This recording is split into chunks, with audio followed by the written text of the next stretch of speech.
Ladies and gentlemen, in this RedGamingTech.com video, we're going to be discussing sales of next-generation consoles, as well as PC games as well. This has been prompted by numerous events, however the most recent being Activision. They've actually, and I'm talking about the CEO here as well, I just want to clarify that to illustrate not just someone random in the company, but the CEO himself has said that they are uncertain around the next generation of consoles and how well they are going to perform in the marketplace. This of course means the Xbox Infinity, or whatever it's going to be end up called, as well as the PlayStation 4, and indeed they are concerned it's going to face similar problems than what Nintendo's Wii U is right now. So let's really quickly analyze what he's concerned about and let's address it.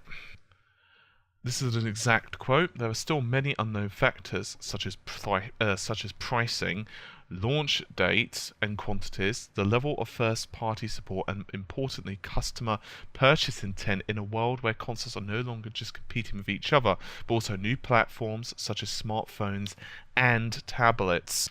Continuing, while we have had a solid start to the year, we now believe that the risks and uncertainties in the back half of 2013 are more challenging than our earlier view, especially in the holiday quarter.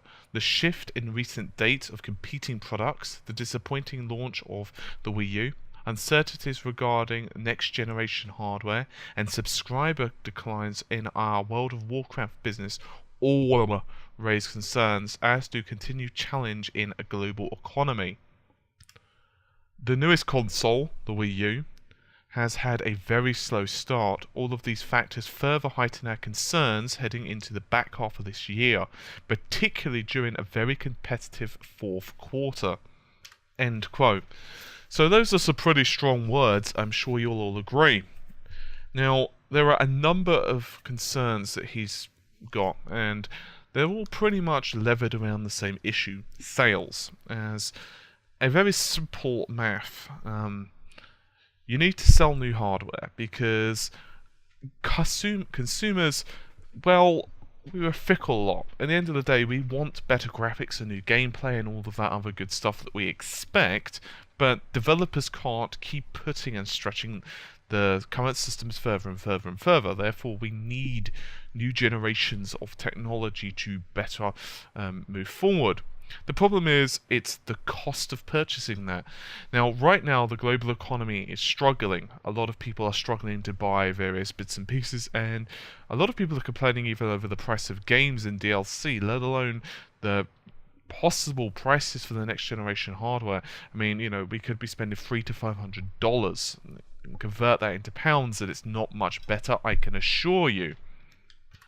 To further add insult to the injury, you also have to take a look at next generation phones.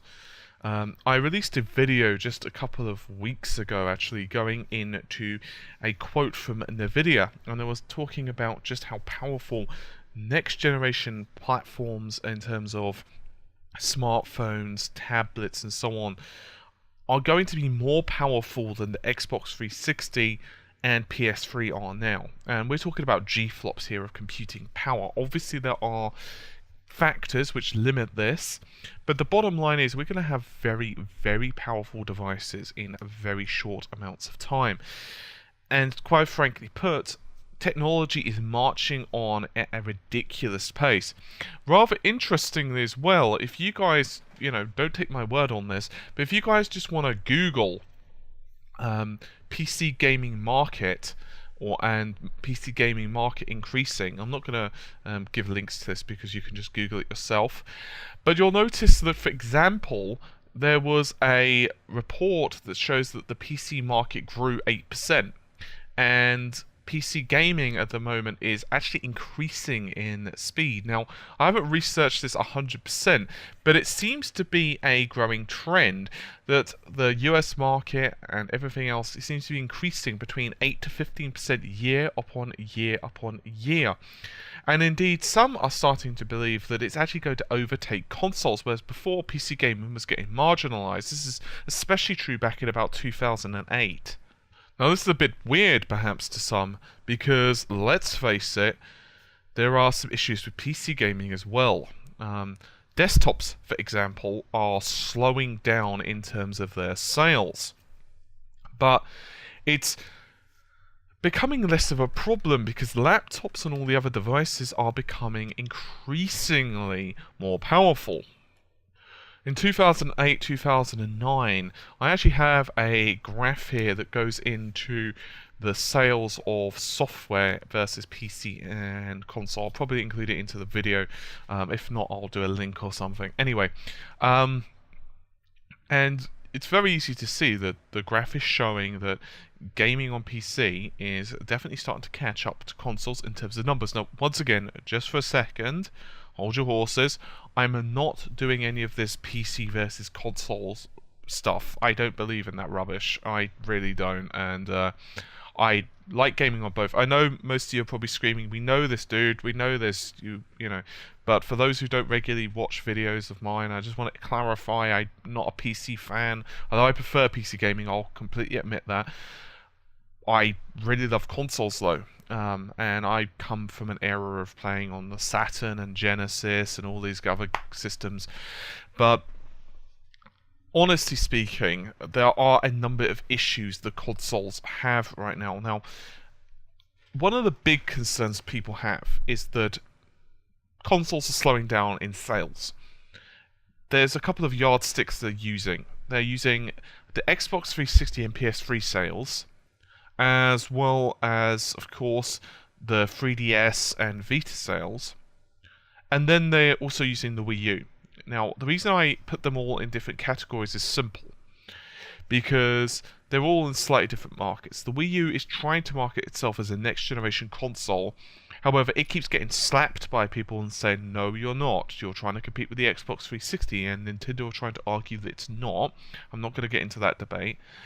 Then you've got, of course, the old dogs, the Xbox 360 and PS3, who have been around the block. You know, they've been out for a number of years.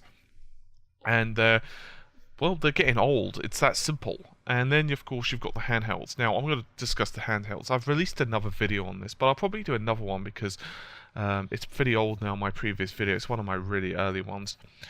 And the basic premise is I personally believe that the handheld market has a certain shelf life. It has to do something else. Because smartphones are nowhere near as powerful right now as, say, the Vita, but that's not going to be the case in 3 or 4 years' time. And frankly speaking, you're becoming increasingly able to get ridiculously complicated games on cell phones. They do have some issues, but you know, once controllers and so on cell phones become more the norm, it's going to be less of an issue. You've also got other applications and all your consoles and NVIDIA Project Shield, but we'll go into that in a moment. Then you've got old consoles. Now, one of the things that analysts keep using is Xbox 360, PS3 is slowing down, and the new Wii U is not doing too well either. This is kind of 50-50. You could take it as a concern, and it definitely is a concern. On the other hand, here's the thing. Out of all the gamers I know, and I know quite a few, both men and women, I just want to clarify that. I don't just mean Marta, who is of course a woman, but I know several other women who game. And honestly speaking, it's kind of weird because most of the women I know either game on their PC or they've got one system, and the same with men. You know, they've got 1 or 2 systems they've bought.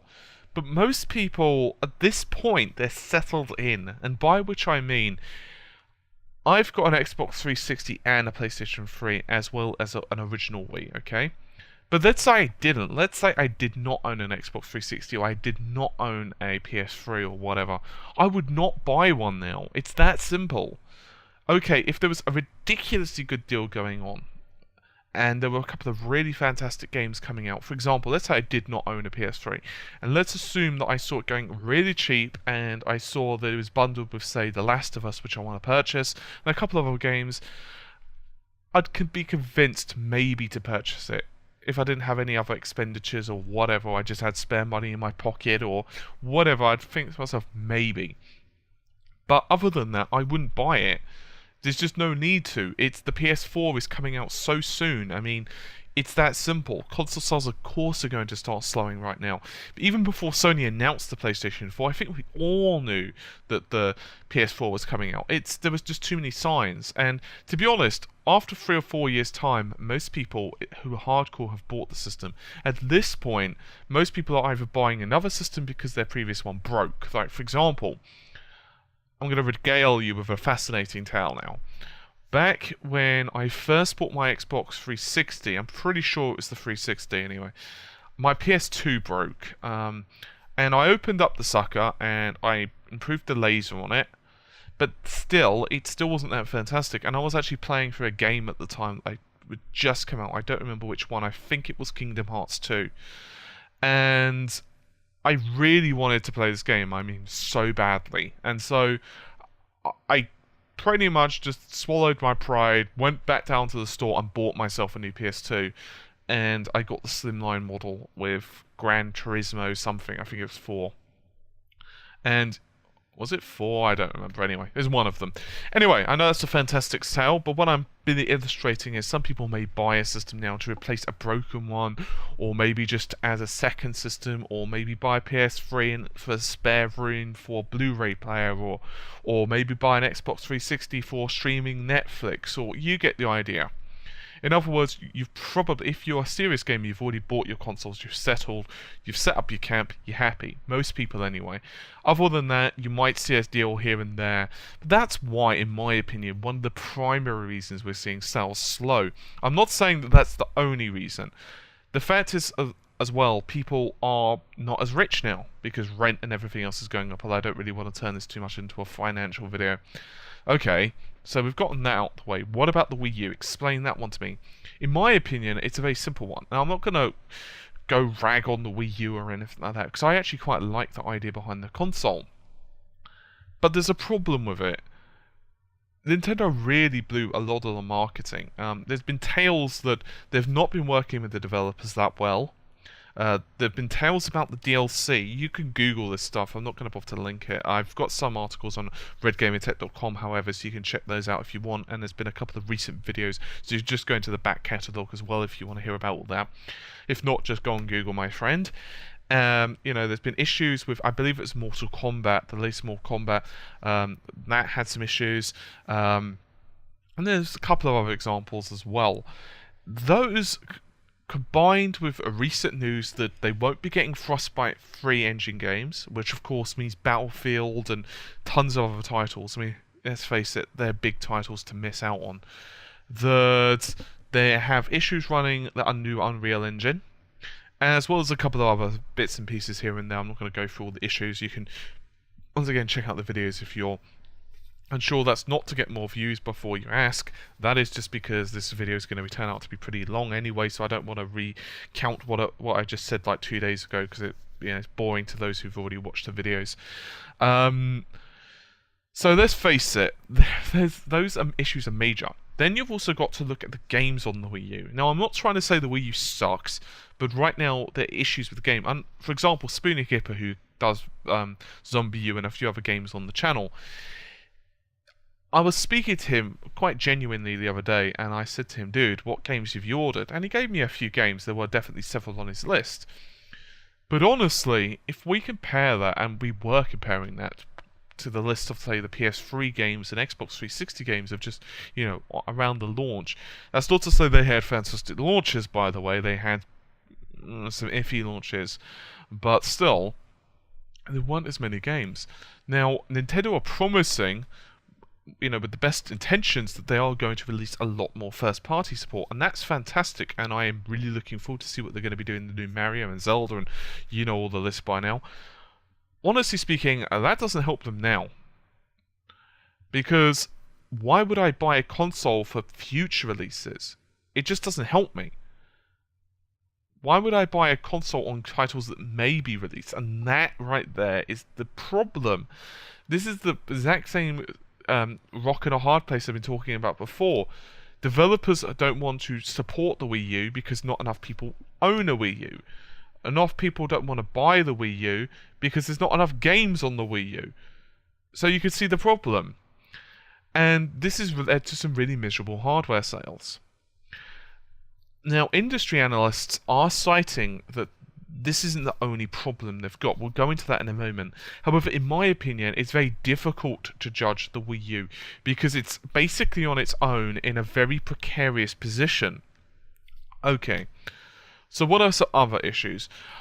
There's no disputing that right now the mobile market, and by which I mean um, cell phones, I mean tablets and everything else, is increasing because they're becoming cheap.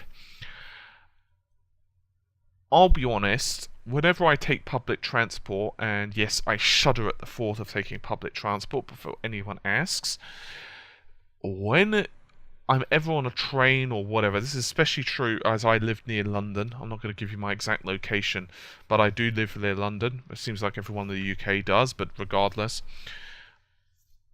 I'm on the train. It takes me about 40 minutes roughly to get into London, depending on waiting and what exact train, whether it's fast or slow and so forth. It takes me about 30 to 40 minutes to get into London, and inevitably, as the tides come in, I watch people, and there are the odd person who may use, handhelds, for example, the, Game Gear. Oh, sorry, Game Gear. What the hell am I talking about? That's talking about retro stuff the other day. We're talking about, the Game Boys and the Vitas and so forth. But most of the time, I see, people pulling out their cell phones and, they're pew-pewing on Angry Birds or whatever the hell they're playing. And my point being that it's just simpler because if you're in a meeting or you're going to work or whatever, it's a hell of a lot easier just to take your phone out of your pocket and play that rather than, okay, I need to take my phone, I need to take my Vita, I need to take my X, I need to take my Y. It just is a lot more difficult. Now, I'm not trying to say that means those markets are doomed. I'm merely pointing out the problem. This actually spills in, if you will, to another one. It's a contributory. You're looking at, of course, let's ignore for a second the iPhones and those applications, and let's talk for a moment about the Android. The Android operating system, as you guys are probably familiar with now, is also going to be used for the Ouya and some other bits and bobs as well. Now, the problem with that is that it means that you are able to play a lot of your stuff very easily. And imagine, the Ouya is not going to be an amazingly powerful machine. It is not a patch on the PS4. However, it's going to be enough to entertain people. The problem with a lot of one of the major problems now is that it's not just a case of better graphics. One must also consider various other aspects as well. Not only are the next generation systems going to be competing, of course, with themselves, so in other words, Xbox is going to be, of course, competing with the previous, so the PS4 and so on, but at the start, they're going to have a limited amount of games available. Now, this is a problem. This is a similar problem to the Wii U. That if you don't really have a strong lineup of titles, you don't really want to buy the games at the system at the launch, because what you're going to do. And a couple of times I've bought a PS2 or whatever, and I didn't regret it or anything like that, but this is the problem. You buy the system based upon future titles that are going to be coming out. Problem is, the Xbox 360 and PS3 both have some really good titles coming out this year. The PS3, for example, has The Last of Us, Gran Turismo. It's pretty much been confirmed for the PS3 as well. And that has confused a few people. I mean, some people have said, well, why did they make Gran Turismo for the PS3? And instead not make it a launch title for the PS4. And I agree, it is a little bit weird in some respects. However, in another, it's really sensible. Quite simply put, they know that the Gran Turismo sells exceedingly well. And with the long development cycle of Gran Turismo, because obviously all the car physics, amount of cars, tracks, blah blah blah, plus as well the fact that they know it's going to sell better on the PS3. I don't care how successful the PS4's launch is. I don't care if it's the only console on Earth that's, debuting that year. And I don't care if it's mandatory that everyone must buy one within the first 12 months. It's the law, or you go to jail. The fact is that the PS3 has a huge install base, and therefore it's much more likely to succeed in terms of sales on the PS3 than what it is on the PS4. Although, Arguably, a counter-argument to that would be, of course, that it would actually help to promote a new system. So, is the video game market contracting? Is it a permanent contraction? And all the other good stuff that we've discussed. Well, in my opinion, probably not. I don't necessarily know if consoles are ever going to be completely phased out. I think that there is, possibly in the very distant future, if we can sort out latency issues and all the other stuff, maybe cloud gaming will be around. Personally, this is my personal opinion and preference, actually, not opinion. But I don't really like cloud gaming in many ways. Perhaps I'm just a traditionalist, perhaps I have rose-tinted glasses, whatever you want to look at. There are some aspects of cloud computing that I absolutely love. For example, servers, when it comes to websites, backup solutions, rendering farms, whatever you want, that's great. But gaming, not really my thing if I'm honest. However, maybe in the very distant future it will be different. Maybe in the very distant future, and this is not a prediction, this is just a pure example, we'll have an amalgamation where you simply have a service, a system in your home, and that can play everything. But honestly speaking, I don't necessarily know if that's ever going to be the case. It's very hard to predict 10 years into the future. What we do know, however, is the systems we are coming across, and the systems now that the Xbox 360 and PS3, when they were launched, they had a lot smoother window. The only thing they were really competing against in terms of the similar graphics would be, well, the PC. And that was it. They didn't really have the smartphones that they have now. Of course, phones are around, but, most people had brick phones then. The joke Nokias where you could throw them against the wall and it would crack the earth or something. And the same thing for various other devices as well. There weren't really anything like tablets around. Sure, there were like tablet PCs and all of that, but they were very low powered. And honestly speaking, we just didn't have the technology now. Now we have the Ouya, we have all these other piece of technology which is cheap, the game stick for example, and the bottom line is they're tiny, they can fit literally into your pocket, so you could quite literally take them into your hotel room with you, and that has a certain appeal, no doubt about it.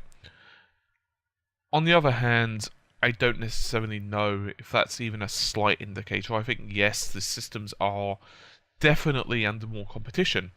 Yes, people have less cash now on average than what they used to. That's just a fact. However, markets rebound. It's not the first time that stock markets have been low, or people have had recessions or whatever. It's certainly not the first time that the game market shrank. The Atari, they're basically single-handedly responsible for one of the biggest crash in gaming market history, and it rebounded. You guys should actually Google that, by the way. It's a really fascinating tale. And it actually came about because of E.T., the game. Well, one of the main reasons, anyway. There were a number of other contributing factors. A lot of them were to do with clones. Clones? Clones, I hear? Yes. The thing was, back then, they weren't really designers. Sure, the odd house might have had a designer here or there, but most of the time it's just programmers, because, honestly speaking, a lot of it was simple. So you maybe had one artist or whatever who'd maybe flesh out some of the basic stuff, the artwork for the game's manuals or whatever. But the graphics were so simple, it wasn't like there was texture mapping and, whatever else. So you can't really use anti-aliasing on 5 colors, for example, on screen. I'm a kid, of course, but you get the idea.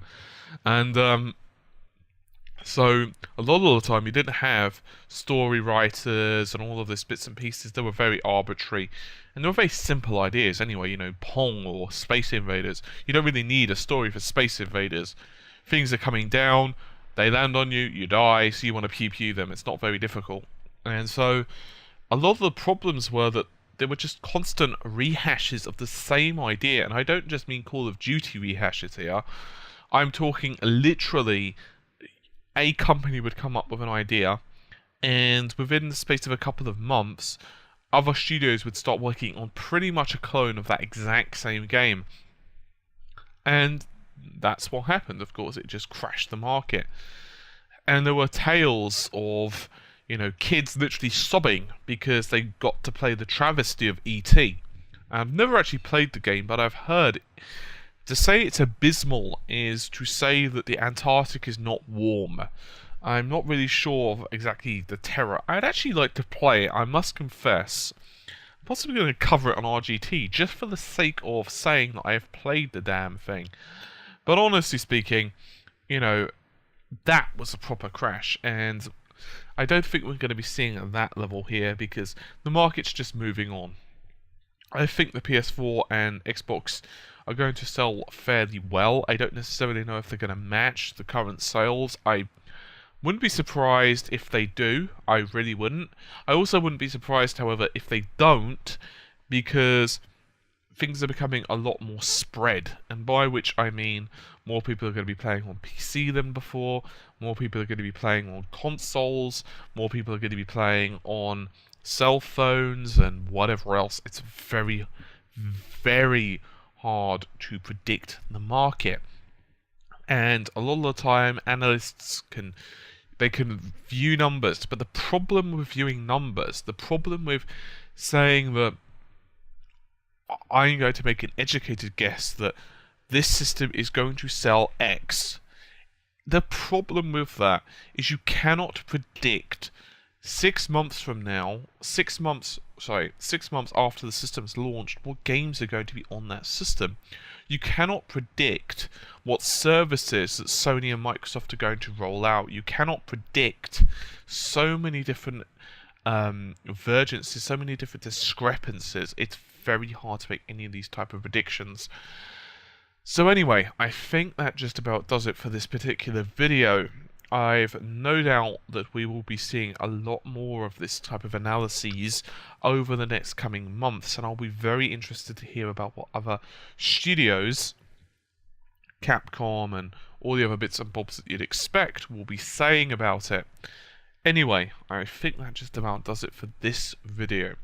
Hopefully you've enjoyed it, and hopefully I will see you soon.